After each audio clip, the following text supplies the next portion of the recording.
Stanley Kubrick had one rule on set: his way or no way at all. He was obsessive, meticulous, and completely unwilling to compromise. Some people admired him for it, others hated his guts.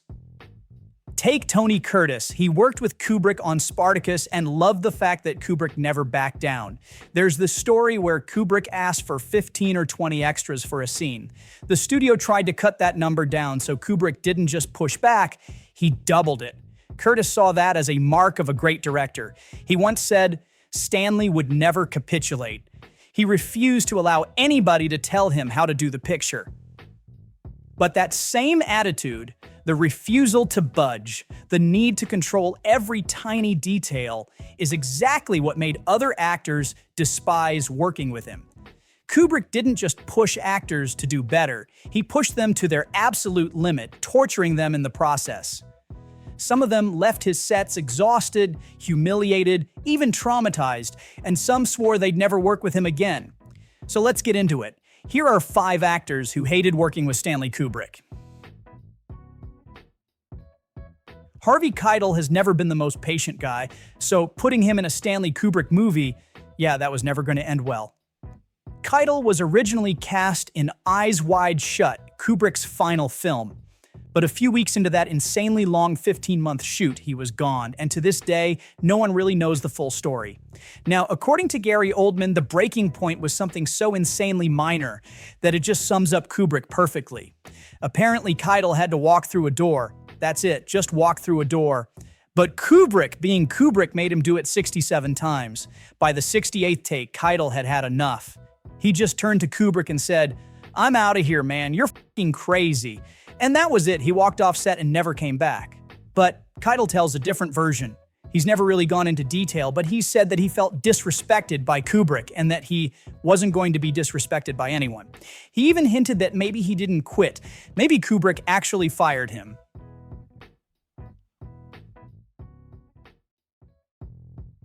Robert Duvall has never been shy about his opinions, and in 2010, he absolutely torched Kubrick.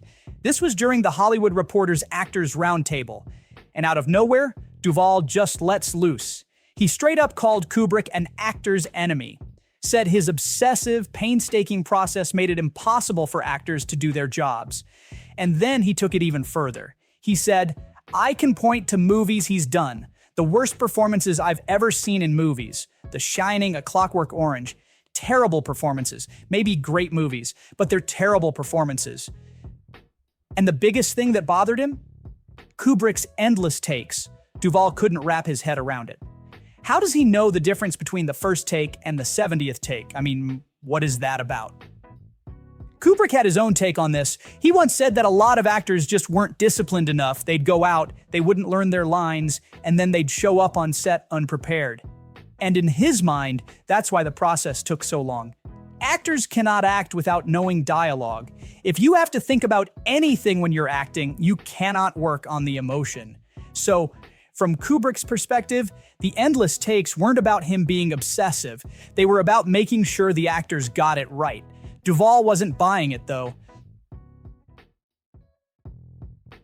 Kubrick's determination was legendary. Director Paul Mazursky once said, "He just had so much determination and so much of a desire to get what he wanted. I'd never seen anything like it." And for some people, that was inspiring. But for others, it was way too much. And nobody felt that more than Shelley Duvall. Duvall never said she hated Kubrick, but she did hate working with him. In a 2011 interview, she called the Shining shoot almost unbearable. And yeah, when you look at what she went through, it's easy to see why. The shoot lasted over a year, and Kubrick pushed her to the breaking point.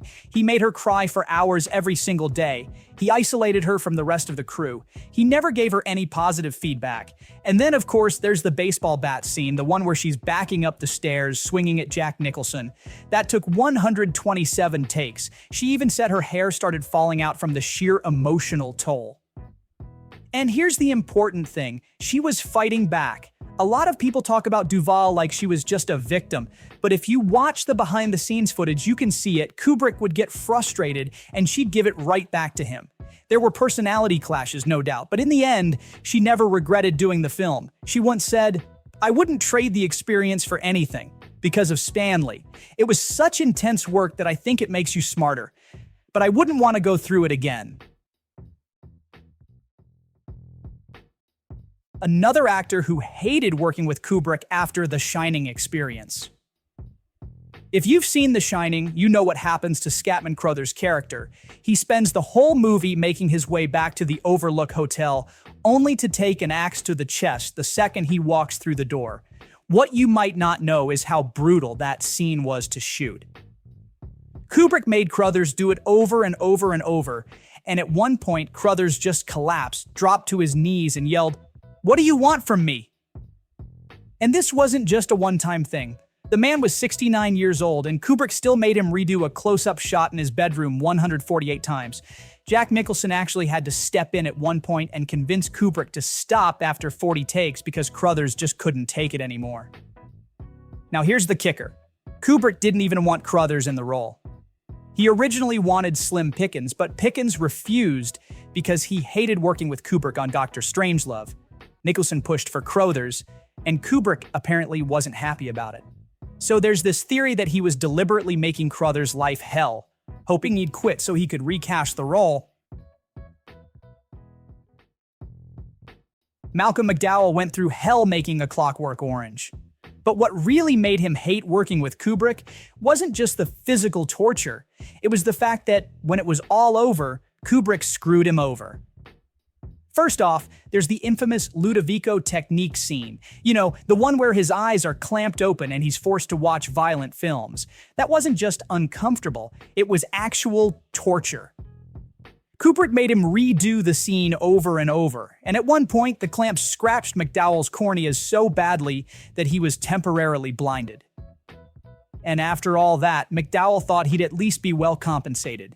He had a contract that gave him 2.5% of the box office earnings on top of his salary, and considering A Clockwork Orange was a massive hit, that should have been a huge payday. Instead, Kubrick decided he wasn't paying him, just changed the deal and kept the money for himself. McDowell later said, "I knew he would never pay me. It was a terrible way to treat me after I'd given so much of myself." Needless to say, they never worked together again. McDowell has said that Kubrick never even called him again. That's a pretty big deal considering McDowell basically made that movie work with his performance.